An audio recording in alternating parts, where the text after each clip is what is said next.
Napanood ko sa balita, delikado pala sa atay ang labis na pag-inom ng alak, ano? Kaya simula ngayon, hindi na ako manonood ng balita.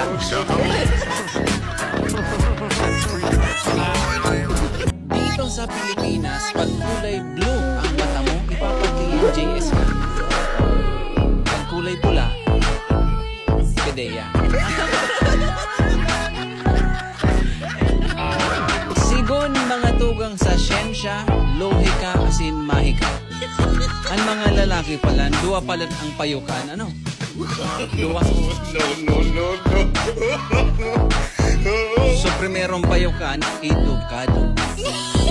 Ang sarukan na payo, delikado. Mahirap pala pag dineklara kang persona non grata.